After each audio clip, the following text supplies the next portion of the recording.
What's stopping you from speaking exactly like a native speaker? It might not be your accent, it actually just might be your vocabulary. In the United States, a lot of people have accents and it's almost unnoticeable sometimes. But when people don't know the everyday phrases that Americans actually use in their conversations, sometimes their conversation might sound a little stiff or a bit foreign. In today's English lesson, I'm going to teach you 25 phrases that American English speakers actually use in their everyday conversations. Let's get started. The first phrase is a really common compliment that we tell people sometimes when one person has an idea and the other person has the exact same idea. And instead of just saying, "Oh, we have the same idea," we say, "Great minds think alike." So this means that we're thinking the same thing and you're kind of complimenting yourself if you say this, as well as the other person. Like, we are so smart, we have great minds, and we think the same. Great minds think alike, Daddy. Do you say this phrase in your first language, great minds think alike? Because it is so common to say to another person here in the United States when you guys have the same idea or you were thinking about doing the same thing at the same time. So sometimes in a more casual conversation, I'll say, "What do you want for dinner?" And the other person says, "Pizza." I'll think, "I was going to say pizza too. Great minds think alike. Let's go get some pizza." So this is a really common fun phrase that we use to compliment another person here in the United States. Did you know that sometimes in English, we call people guinea pigs? Now, this is not an insult to someone. We're not saying that they look like the animal or the rodent guinea pigs. You'll be my guinea pig and protege. But we're actually just saying that we're using them for a trial or trying something with the person that we're calling the guinea pig for the first time. So this comes from the idea that sometimes in like laboratory experiments, scientific experiments, instead of testing something on a person, we test it on an animal like a guinea pig. So if you try out a new computer program or a new software at your work, and nobody has used this process before, your boss might say, "Well, you're the guinea pig, so you'll have to let us know how it works or if it can get the job done." This means that you are like the trial person. We're using you to try it for the first time. Another very interesting phrase that we use in English that you might have not come across before is a lemon. We're not talking about the fruit, but we're talking about something that was built and it just has never worked. This is really common when someone gets a car and it has so many problems that the car company takes it back because they figure it was not built correctly. We call that a lemon. So some states in the United States, they actually have what we call a lemon law. So if you buy a brand new car, if in the first year or so many things break and go wrong, you can get your money back from that car because basically we're saying that car is so defective, it was not built properly. It was not designed properly. So if you get something, a product mainly, and it just never works, you can say, "Well, that one was kind of a lemon," meaning it was very, very poor quality. This phrase is a really great phrase to use when someone is really incorrect about something and you don't want to just say, "Oh, you're totally wrong," because sometimes that can come off as a little bit rude. Instead, in English, we'll say, "Well, I think you're just a little bit off base on this." This means you're not really thinking about this correctly, but it's kind of a more polite way to say it. Another way we can say it is if you are wrong about something, you can say, "Well, I'm just off base about this." Please correct me if I'm wrong, Marcy. I don't want to be off base here. So maybe you make an assumption about someone and you say, "Oh, I didn't think that you would like this, but I was totally off base." This means you were incorrect because it turns out the person actually liked the thing that you were talking about. When I was much younger, I thought living in a big city like New York City would just be so amazing and glamorous, but the first time I visited there, I figured out it's not all it's cracked up to be. Now, this is just my opinion, but I think that large cities are kind of noisy, kind of polluted, a little bit too crowded. Some people like that lifestyle, but for me, that's not it's all cracked up to be. Love. Yeah, well, it's not all it's cracked up to be. This idiom is used when you want to say that something is not as good as it's described. A lot of times people will like a movie and they'll suggest it to you, and you go and see the movie and you say, well, that movie was not all it's cracked up to be. So this is a really casual phrase. It's very informal to say that something was described better than it actually was. A lot of times people go to a college or a university and they start out, in a certain program for a degree, and they figure out it's not their true calling. In English, we use this phrase, a true calling, to describe what a person was born to do or what their skills best match. We usually use this phrase when we're talking about a certain career, or we'll say, oh, my true calling was to be a mother or a father. Now that Murney's found his true calling. Some people will go to school, like myself, and they'll be trying to get a business degree, but then they'll realize that their true calling is to be in education and to be teaching people. This is exactly what happened to me. Or maybe you try to work in the corporate world, but you realize your true calling is to be a musician or an artist. This just means that that's where your skills are best suited. That feels like it's what you were meant to do. It's very natural. You are totally going to think I'm crazy for this next idiom, but American English speakers actually say this. If someone is out for blood, it means that they're doing things in order to seek revenge or in order to harm someone for something. They're out for blood. You can't fool around. So maybe this idiom is pretty popular when you're playing sports. The other team has a player that seems to not care if they're injuring people. They just want to win the game. You could say that player is out for blood.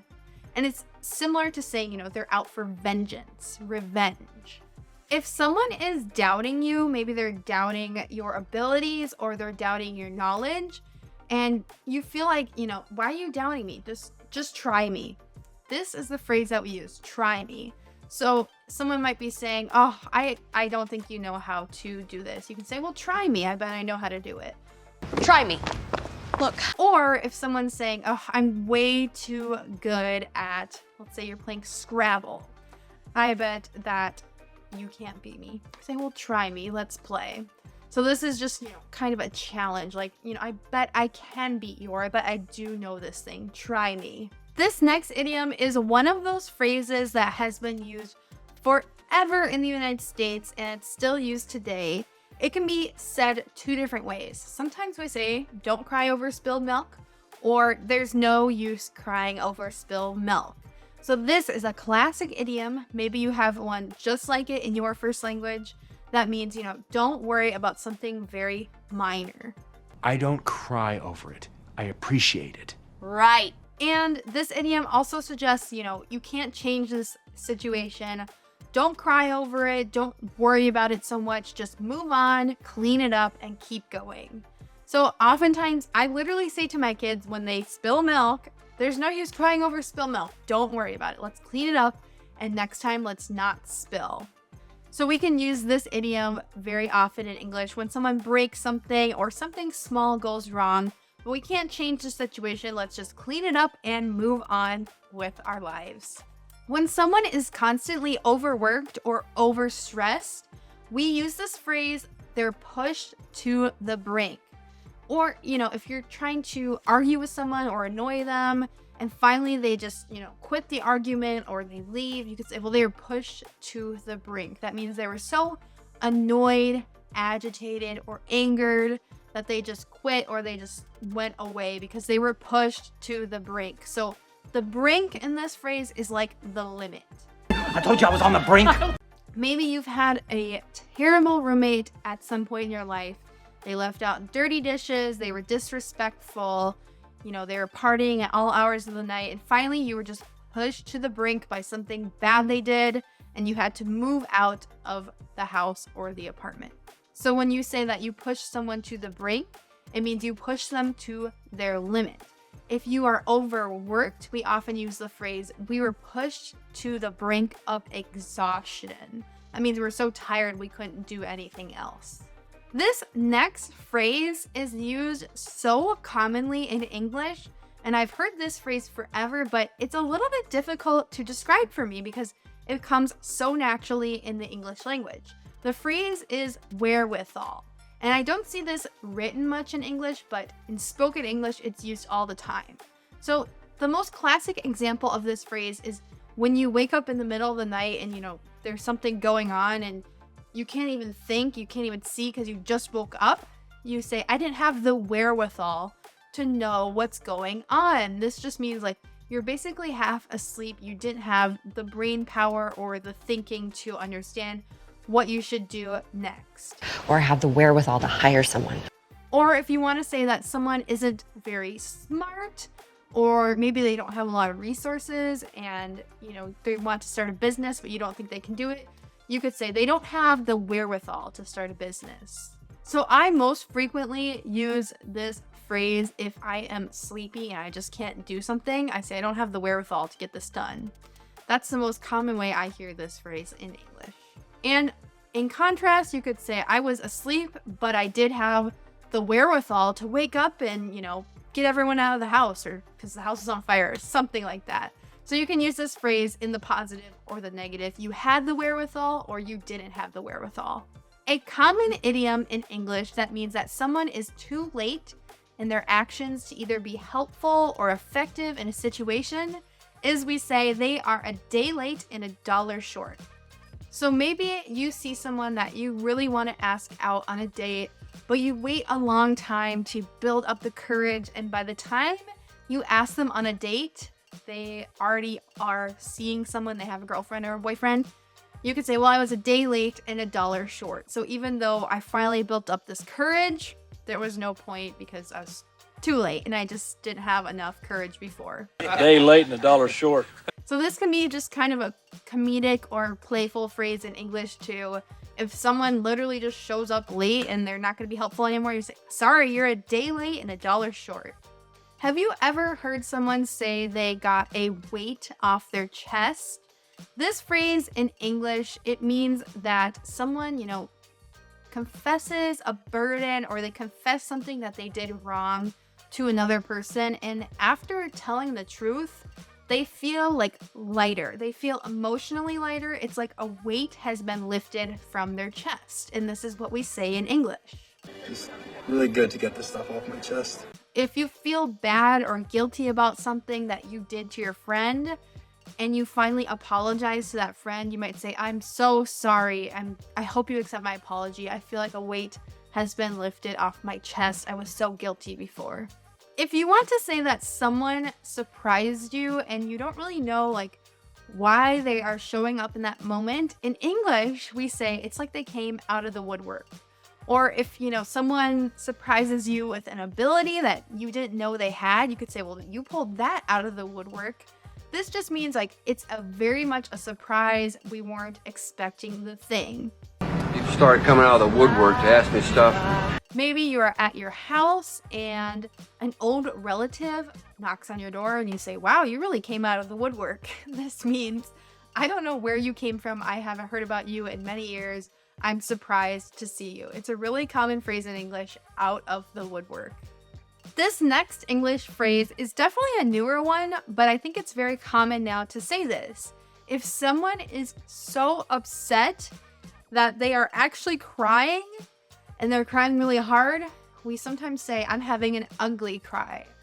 This phrase is more common amongst women when we are just, letting all of our emotions out. We're saying, I'm having an ugly cry about this. So we're crying so hard that we look ugly. So something has gone really wrong if we are ugly crying. I don't want to ugly cry. No one's even here to see. Maybe a movie makes you so emotional that you can't contain your emotions enough to not look ugly and cry. So this is a specific type of crying. We're just having an ugly cry because that movie is so sad to us. In English, we don't always say, can you address that? Or can you address that topic? Oftentimes in English, we say, can you speak to that? So this phrase is very common in just everyday life and business English. If someone says, and how much money do you think we can make off of this product? And you are not the expert on money or numbers in your business, you might say, well, Jeff can speak to that. He is the numbers guy. And we say numbers guy to mean that someone that deals with the math or the economics of something in a business. And then continue until they speak something else. You can also use this phrase, can you speak to that, as a question to someone. You might say, well, you commented on this before. Can you speak to that? That means just can you provide more details or more opinions on that topic? Many times in English, if someone completes something despite there being many challenges and many obstacles or problems, we can say that they completed something against all odds. This is a really awesome phrase to use when you want to compliment someone's hard work and saying that they didn't give up even when they faced the challenges. You can say you completed this despite all odds. And against all odds, she fixed it. A lot of people, they feel like when they go to college, it's so difficult because maybe they don't have a lot of money or, they didn't go to a very prestigious school before, but they're learning with really smart students. I could say, I am going to finish my college degree despite all odds or against all odds. We can also use this phrase in just everyday sports. If there is a team that probably is not going to win, but then against all odds, they win the game. We use this phrase, they beat everyone against all odds. The other day, my husband said, have you seen my car keys? And I started looking all around the house. I looked everywhere. And then my husband realized his car keys were in his pocket. He sent me on what we like to call a wild goose chase. In English, when you say that you sent someone on a wild goose chase, it often means that you made them go look for something or made them try to do something, even though there was no point to doing it. Yeah, that's a wild goose chase over here at Nakatomi Plaza. So in this case, my husband had the keys in his pocket. He just forgot to check his pockets, which happens to everyone. And he sent me on a wild goose chase. I was looking all throughout the house, even though he had the keys all along. So there was no point in doing what I was doing. This is a really funny idiom we use, a wild goose chase, to mean that we sent someone to do something even though there was no point or there was no way they could accomplish the actual thing.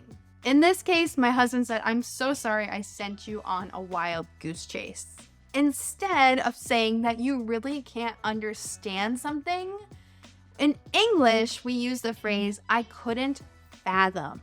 We don't actually use the verb to fathom very often in English, but this is just a very dramatic phrase to mean like we could not understand or fathom even if we thought about the problem or the situation for a long time. I couldn't fathom it. So sometimes if we think that someone made a really bad decision, like maybe they left their children with a bad babysitter, you could say, I cannot fathom why they would leave their kids with Jill or whoever the bad babysitter is in this story. So it just means like you cannot understand. It's a really dramatic way of speaking. You cannot fathom. The first time I heard this phrase was in my college economics class. The phrase is, there's no such thing as a free lunch. Have you heard this phrase before? This phrase just means in English that even if something seems free, there's always a cost to your decisions. And they say there's no such thing as a free lunch. In economics, we use this phrase, there's no such thing as a free lunch, meaning if you go to a lunch and it's free, there's always an opportunity cost. So you could have been doing something else with your time. In everyday English, we use this phrase often to mean that even though someone's offering something for free, they're going to try to sell you something later, or you're going to owe them a favor for accepting something free right now. So maybe one of your friends says, oh, I'll come and help you out. No cost. I can do it for you. Well, you'll say, well, there's no such thing as a free lunch. That means like there's kind of a catch. Do you need me to help you with something later? Are you going to ask for a favor in return? So you might hear this phrase more and more now that I have taught you there's no such thing as a free lunch. This next phrase is really common when it comes to either gambling or business situations. If someone uses the phrase to go for broke, it means they're betting everything on one situation or one possible outcome. But in that, I learned how to take risks and go for broke. So maybe you invest all your money in a startup business. This means a very tiny business that has the potential to make a lot of money, but if you're investing all of your money in it and they don't do well, you're going to be broke. So you're going for broke. That means you are either going to make it really rich or you're going to be broke, meaning having no money. If you describe someone as broke, that means they don't have any money to spend. Another instance you can use this phrase is if they're gambling and they bet all their money on one team. You can say, while you're really going for broke, that means if you don't win this, you are absolutely going to be broke and down to zero money. Another idiom that is used in everyday English and my students ask me about all the time is to dodge a bullet. So this just means that you have narrowly missed a mistake. I convinced myself I dodged a bullet. So recently, a friend of a friend took a job at a company and, the company did really, really bad. It actually went out of business. Well, my friend was thinking about joining their friend at that company right before it went out of business, but then they decided not to take the job. So they really dodged a bullet there. That means they avoided a really bad, kind of dangerous, financially dangerous situation. Maybe you're going to hang out with your friend, but then you cancel plans at the last minute and it turns out your friend had the flu, even though they didn't know it at the time. You kind of dodged a bullet because if you would have hung out with them or spent time with them, you probably would have caught or been infected by their sickness. So you dodged a bullet. A really polite phrase in English is we say, don't hesitate to reach out. When we say to reach out, it means to ask for help or to ask for some information. Feel free to reach out. Many times when people email me and say, do you have an English course that would help me improve my vocabulary? I'll say, thank you so much for reaching out. This means asking for help and contacting me. And if you do want to check out my English courses, make sure to visit englishwithkayla.com. I've got a new course that's going to be available soon for you to study more vocabulary, just like the vocabulary in this video. But the phrase, don't hesitate to reach out, is super common. That just means don't worry about asking for help. I am here to help you at all times. So it's very, very polite to say this in English, either speaking or over email. In English, when you describe someone as having a good head on their shoulders, it means they make very responsible, very moral, and very good decisions. You used to have a good head on your shoulder before Rodney got a hold of you. Now, if you have children, you really hope that your children's friends have good heads on their shoulders. This is just the phrase or the idiom that we use to say, their friends are responsible and their friends aren't a negative influence on their life. When I was a kid, my friend's dad said, I'm really glad that you hang out with my daughter because you really have a good head on your shoulders. I was pretty responsible and I mostly made good decisions when I was younger, especially when I was a teenager. Now, on the contrary, if you have someone who does not have a good head on their shoulders, they are a bad influence, you can say, I want you to have nothing to do with them. So when we say we have nothing to do with them, it means we want no association. They are not a good person. I want nothing to do with any of you. And we can use this phrase, I want nothing to do with them. I want nothing to do with him, her. I want nothing to do with it. Or you can even say, I want nothing to do with that. It just means you want no association in general. I am so glad that you stuck with me through this video. That means you didn't give up. And against all odds, you learned 25 new phrases in English that will help you in your everyday conversations. Make sure to visit englishwithkayla.com to learn more English with me as your teacher. And if you want to study more phrases exactly like the ones in this video, make sure to check out the 2 lessons on screen next. Thank you so much for watching and learning with me. I'll see you in the next lesson. Bye!